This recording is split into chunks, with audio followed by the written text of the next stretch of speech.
It's time for Football at 4 with Adam Caplan. I have real confidence that our football operations can once again create a dominant football team. Powered by the Inside the Birds podcast. Now, live from inside the Matt Black Kia Studios. It's Football at 4. This is Football at 4. It's powered by the Inside the Birds podcast, which dropped this morning. A new one is out with Jeff Mosher and this man, Adam Caplan, from the Inside the Birds podcast as the Eagles OTAs continue. They made a bevy of moves today. So many things have come out this week from OTAs. I thought maybe you were going to get your WCW championship belt there or something.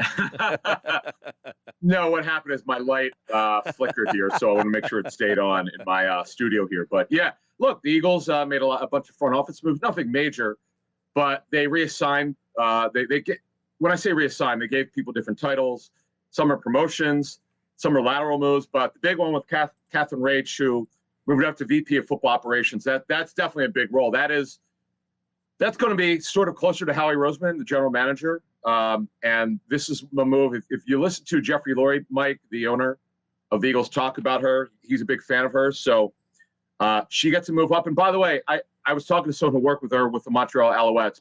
This guy's a big fan of hers. And she's young. She's in her early 30s, and she's very talented. And now this job, as I understand it, is a sort of a jack of all trades.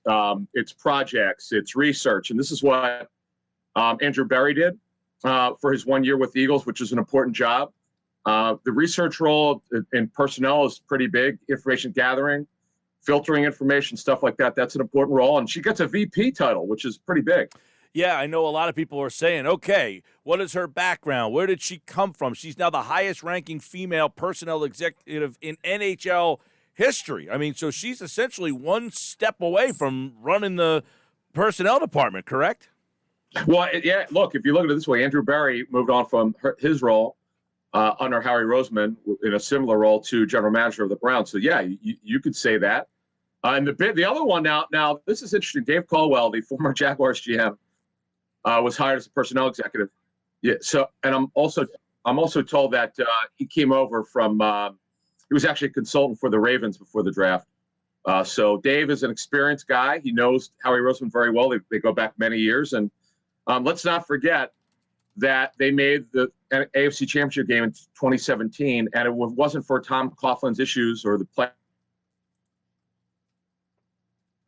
that had issues with Tom Coughlin still to be the general manager. Remember, a lot of players were disgruntled because of their issues with Coughlin, and they wanted to move on. So Dave is an experienced guy, and he's added to the staff. Yeah, I mean, who was the guy from Cleveland last year in the Chiefs that was here in that kind of role? This is a much more prominent role than – and who was that guy?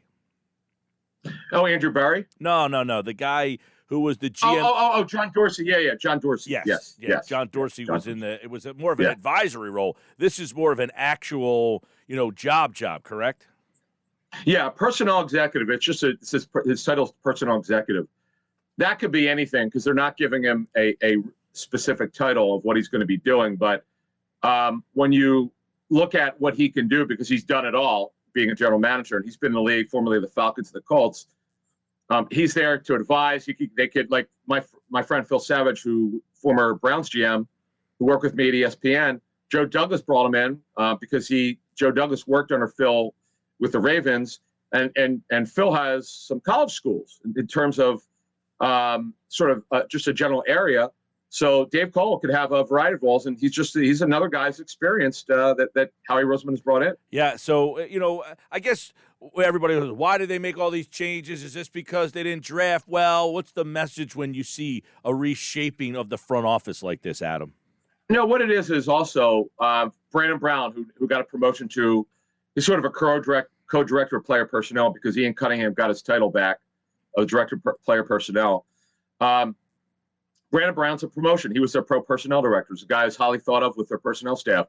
Phil Bayek, who's now got a promotion, he gets a better area, who's highly thought of. Matt Holland, he got a sort of a lateral move. He was formerly on the pro side. Now he's on the college side as a Northeast scout. Jeff Scott used to work for Washington. He replaces Matt Holland on the pro side. And Mina Solomon now, who you might know is the other female in the personnel department, she got a small promotion as a pro scout. So no, it has nothing to do with people not doing well. It's just that the big thing is Eagles are big on titles. And as Jeff Mosher and I have said for many years since we started the Inside the Bird show since 2018, their titles sometimes do not correctly reflect of what they're actually doing. Let me ask you, this is kind of like just, you have any idea how these people, what do they do to get what is the background of like some of to be a scout or something to that effect? You know, if somebody says, hey, how did she get this job? Or how did he get that job? What are they kind of going through to land these jobs? So it's a good question, Mike. So they generally will start as a scouting assistant, right? That is the lowest level of scouting. What do they get paid? And then, I'm sorry? What's that guy get, a low-level scouting assistant getting paid? No idea? Yeah, you're going to get 40 to 50 grand a year because you're just out of college. It's your first job, and it's about as low. And you know what those guys and gals do? They generally are picking up food. They might be getting coffee, and they are assistants. They do whatever the person who they work for wants them to do. It's a low-level, entry-level job it's about as low as you can get. Then you work your way up, and then you become hopefully a college scout.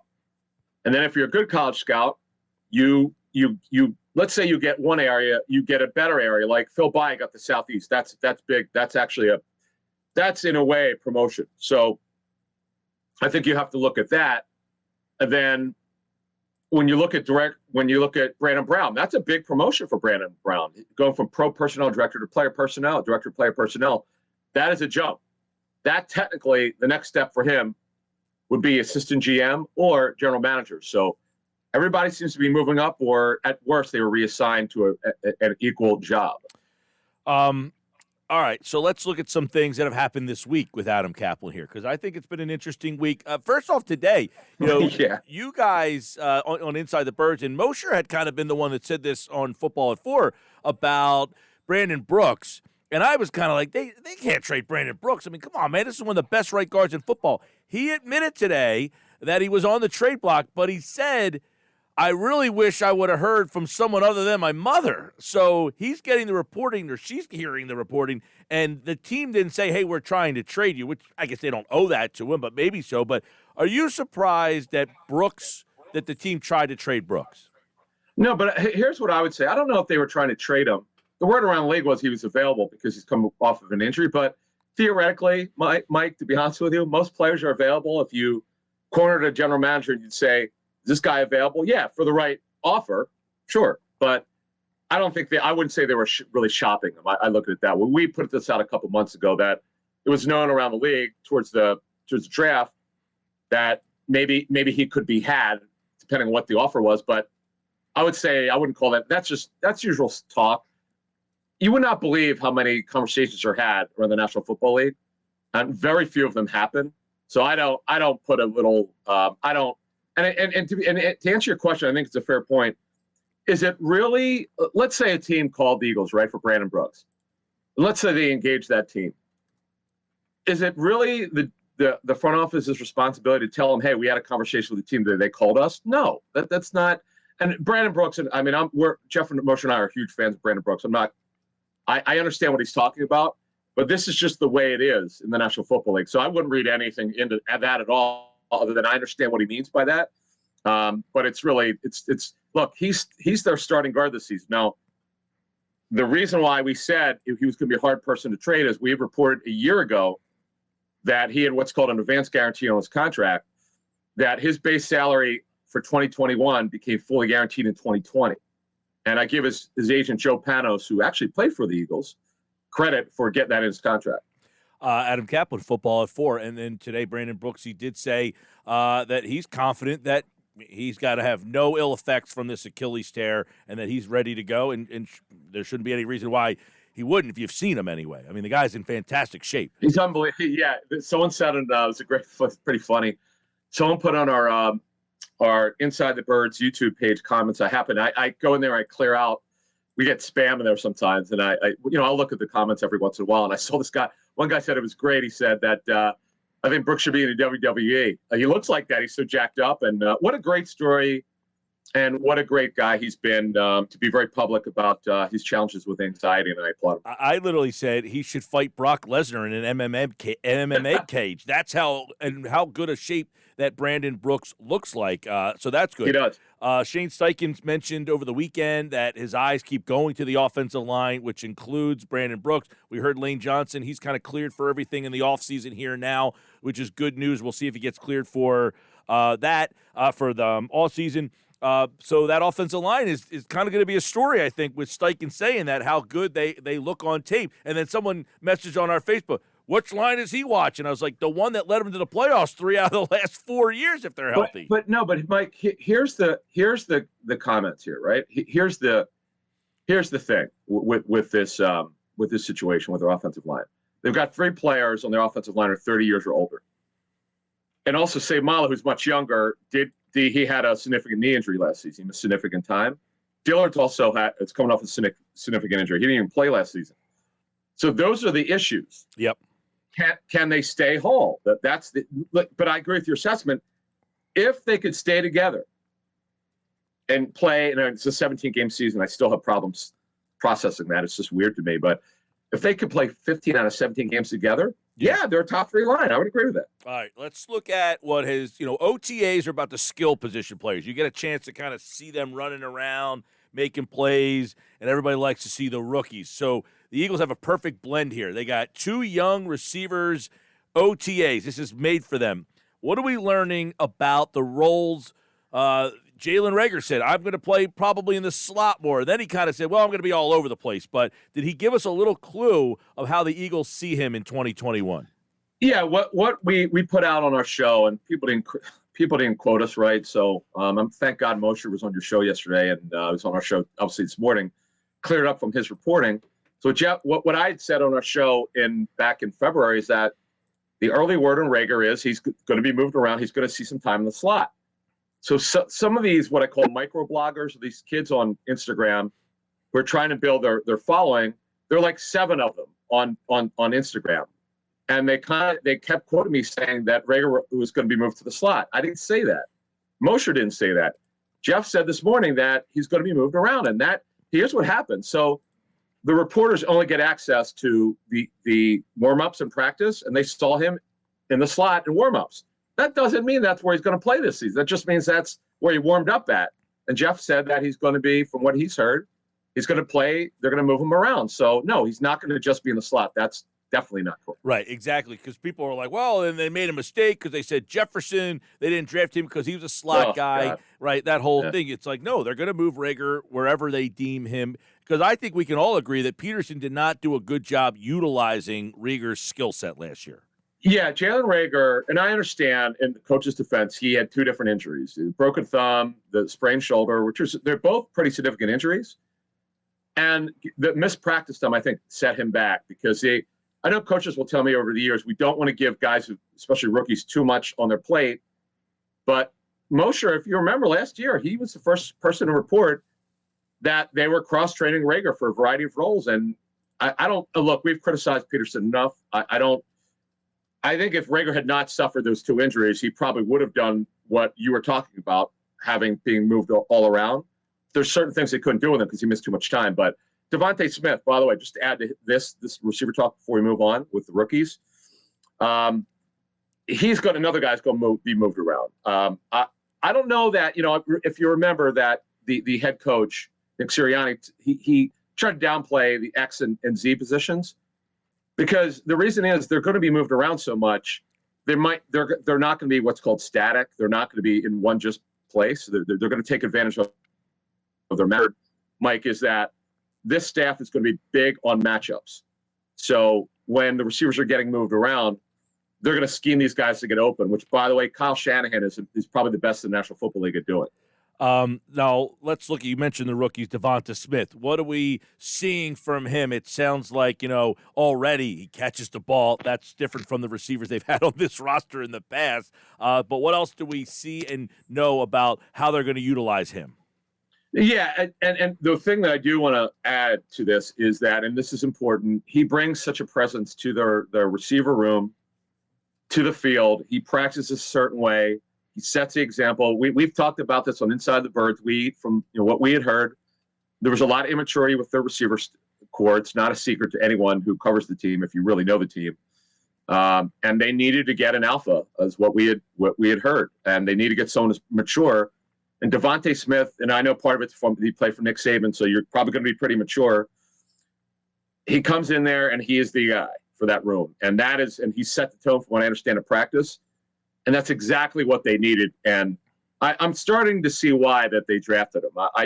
We all knew a little bit about him, but I start to see that they understood there's some intangible quality that he has that the other guys seem to not have. All right, so they got a pick number 1, first round this year, first round last year. Any interest in Julio Jones? Yeah, what we had said on our show today is we know that the Eagles have talked to the Falcons, but look, they're not. I look at it this way, Mike. I know they're going to get cap credits next week on June 2nd for the Malik Jackson release and Alshon Jeffrey release. I get it. They also have to sign the rookies. So some of that is going to be wiped out, that cap credit, for once they sign the rookies, which they should start signing next week, so they'll have the cap space to do it. I'm not saying they're not going to trade for Julio Jones. I would put a high percentage on it. Them taking on $50 million of salary when they're not. See, the thing is here, a team that's a little bit closer to winning a title or going deeper in the playoffs, it would make more sense to me. And I definitely think he's going to, if he gets traded, it's going to be, by the way, I think he will get traded, Julio Jones. I don't know if it's going to be next week or the trade deadline in October. But the Falcons, the reason why he's, in addition to their awful cap problem, they can't even trade him right now because of the cap, is because they're in a rebuild, particularly on defense, and they have a major cap issue. And then Julio, you never, Mike, the thing that personnel people always tell me, you never want to wait till it's too late to trade a player. Jones has probably got 2 or 3 years left in him. He was pretty injured last season, 32 years old, $15.3 million salary, fully guaranteed this season, $2 million partial guarantee, and it's only injury guarantee. So of his 3 years remaining, he's really got a 1-year structure. So it's a tough call for the Eagles. Odds are against it, but I'm not rolling it out because he transforms that receiver room if they would trade for him. And knowing the Eagles, as we all do, if a big player becomes available, you just cannot roll it out. All right, Adam Caplan from the Inside the Birds podcast. We'll leave with this. On the defensive side of the ball, we know they still have a huge hole at corner. Eric Wilson spoke today. They have Alex Singleton. Would they look to add to that defense? Jordan Hicks' name has come up. He's a former Eagle. Arizona said, hey, you can go look for a trade. Does he make any sense? Well, when I was first asked about this 2 months ago, I said absolutely no way. That's before he got his pay cut. Now that he's only making $2 million this season, I'm going to be keeping an eye on that in the next couple of weeks. Other than Eric Wilson, I don't know. Alex Singleton, I know he was a great story last season. There's no question about it. I don't want to say it came out of nowhere. They'd had him since 19. Now you got a new coaching staff here. We'll have to see how he fits in. The only starter for sure is Eric Wilson.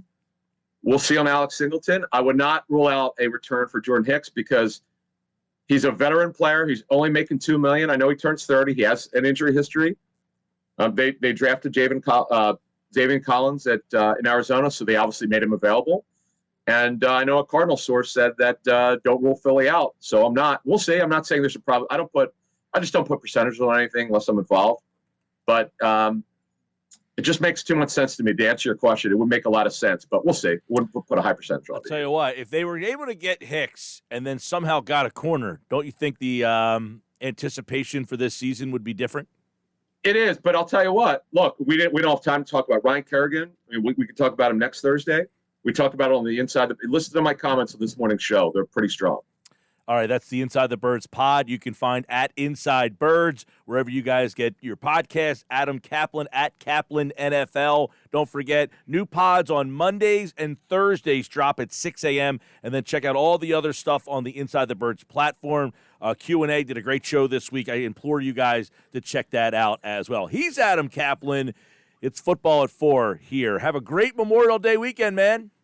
You too, my friend. And also one more thing. I have my Twitch channel, 7 to 8 p.m. If you folks do Twitch, we talk about all 32 teams on Twitch. So, Mike, you two and your listeners stay safe and have a good weekend.